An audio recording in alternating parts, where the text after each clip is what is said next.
Bismillahirrahmanirrahim. Assalamu alaikum wa rahmatullahi ta'ala wa barakatuh. Donc, on va continuer les leçons sur les quais de la Luciole CM1, c'est-à-dire 4e année primaire. Bien. Alors, on est arrivé à la leçon 20, sous le titre « Comment limiter la pollution ?» Bien.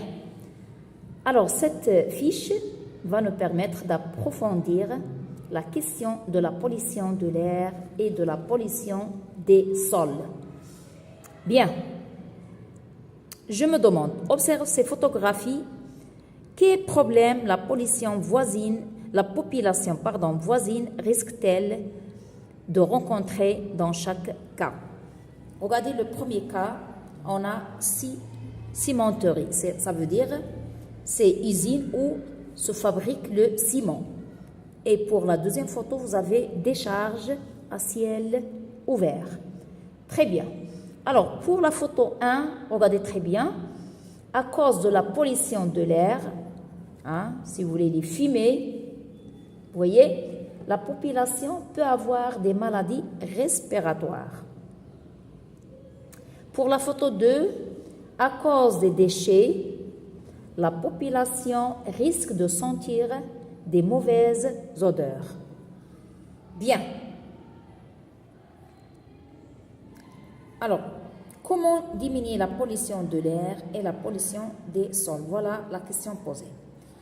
Je cherche, souligne dans le texte 4 éléments qui contribuent à la pollution de l'air dans les grandes villes.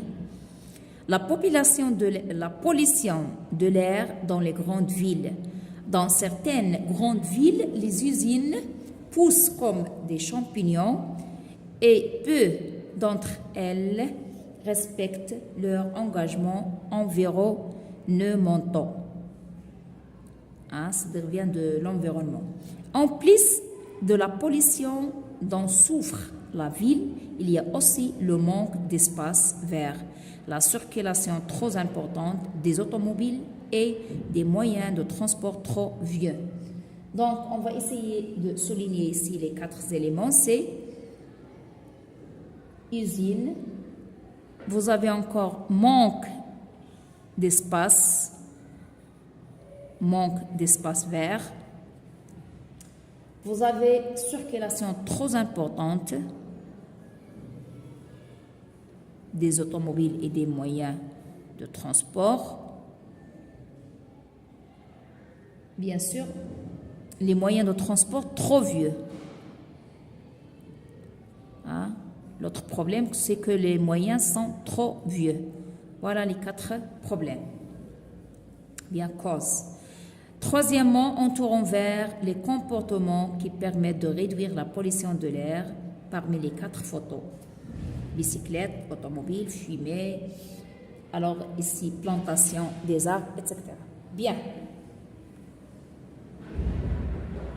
Alors, 4e question. Observe le document pour répondre aux questions.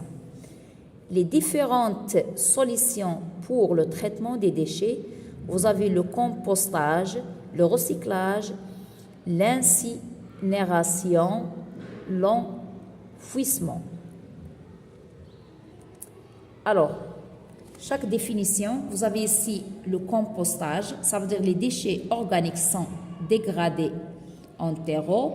Ce processus rejette du méthane qui peut être réutilisé comme moyen de chauffage.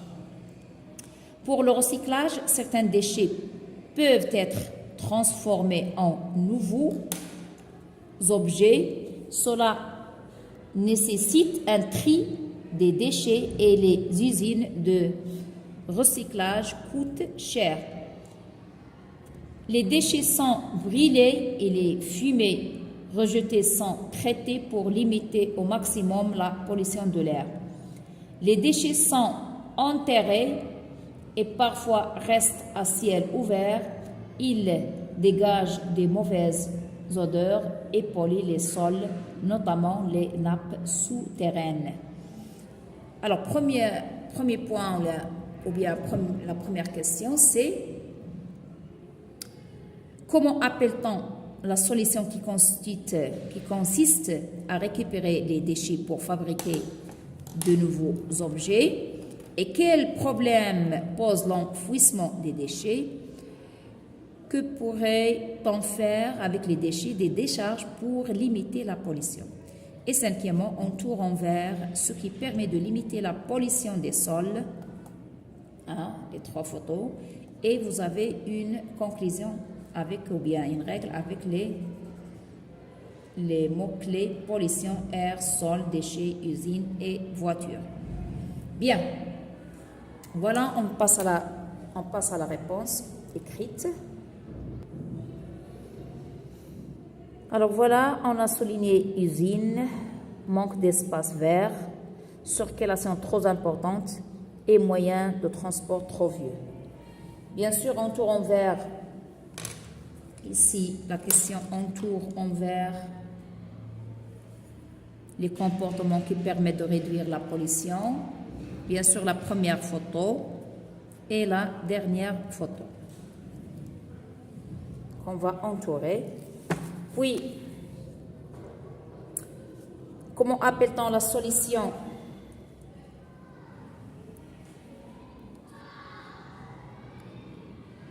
qui consiste à récupérer les déchets pour fabriquer de nouveaux objets, ce qu'on appelle le recyclage? Et quel problème pose l'enfouissement des déchets? Cela pollue les nappes souterraines et dégage des mauvaises odeurs, d'après la description ici. Et que pourrait-on faire avec les déchets des décharges pour limiter la pollution?